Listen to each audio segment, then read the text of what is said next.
जिल्हाधिकारी कार्यालयामध्ये जिल्ह्याच्या विकासाच्या अनुषंगाने काही प्रलंबित प्रकरण आहेत त्याच्या संदर्भाने झाली।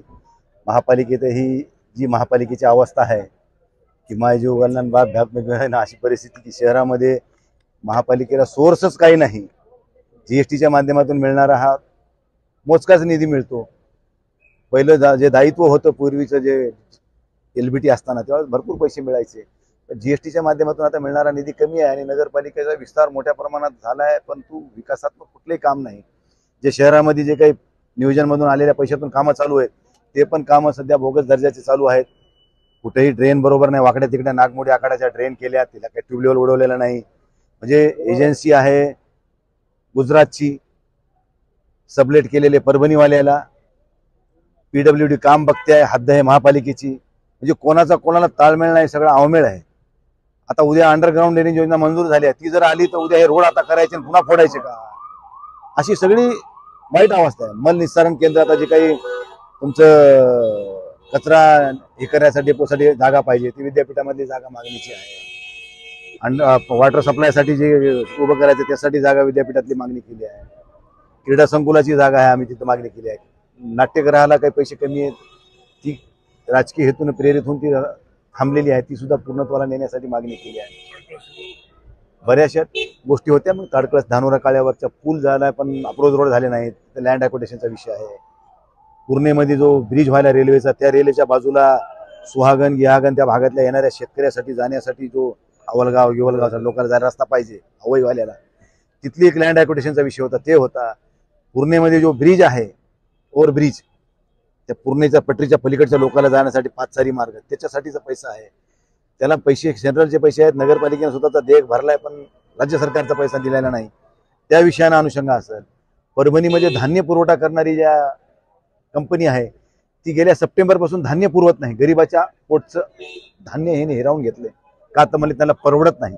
आणि जेव्हा परवडण्यापेक्षा जास्तीचं होतं तेव्हा मात्र त्यांनी गोंदियावर माल आणून दिला, पण आता परवडाना म्हणून त्यांनी सप्टेंबरपासून मालच देणं बंद केलं। म्हणजे ही गरिबाच्या पोटाशी जीवाशी खेळलेली ही म्हणजे खेळी आहे, ही निंदनीय आहे।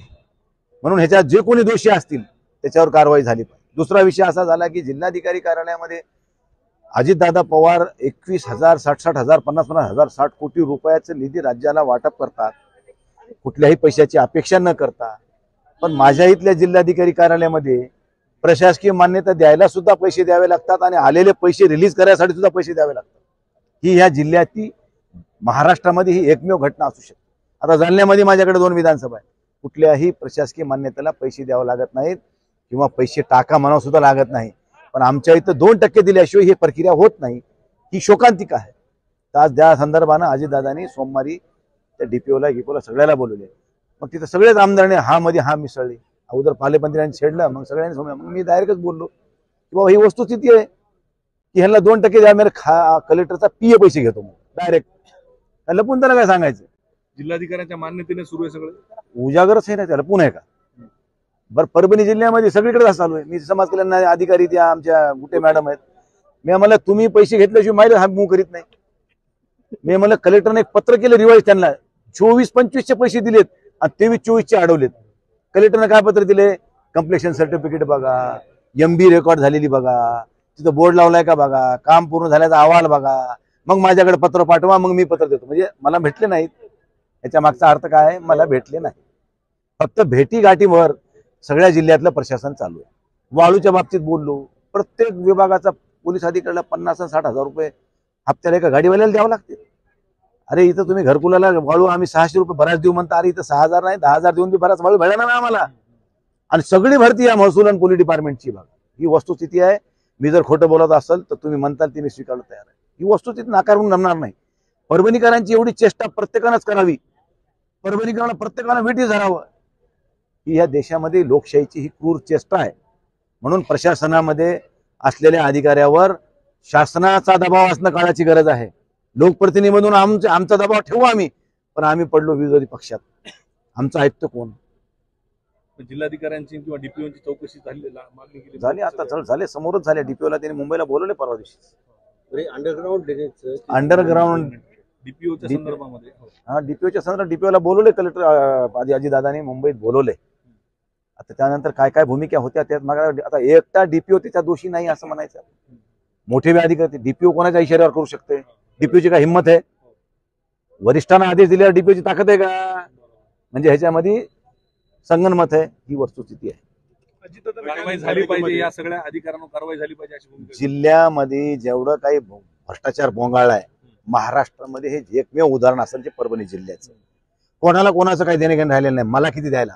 अरे मी जिल्हा परिषदेमध्ये एक राऊत नावाचा एक क्लार्क आहे, तो घोणसीकर म्हणून डेप्टी सीओच्या अंडर काम करतो. MREGSचे कामं असतील, शासनाचा कुठला निधी आणायचा असेल, तो म्हणतो तुम्ही परस्पर जाऊ नका, मला पैसे द्या, मी तुमचे पैसे आणतो. किती हिंमत वाढली याची?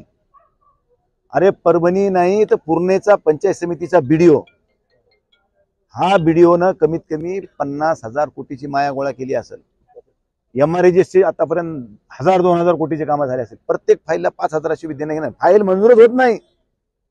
अरे आम्ही तर फुकट बदनाम आहेत, मुन्नी बदनाम हो गए वैसे पुढारी बदनाम आहे. माल तो दुसरे खा रहे. पालकमंत्री परभणीचे कारवाई का होत नाही याच्यावर? आता मी आज मागणी आज झाल्या, आज त्या कलेक्टरच्या बाबतीत पालकमंत्र्यांना सुद्धा त्या सगळ्या गोष्टीचा सुरुवात केली आहे, शेवट आम्ही केलाय. अजितदादांना सोमवारी मीटिंग बोलवली आहे.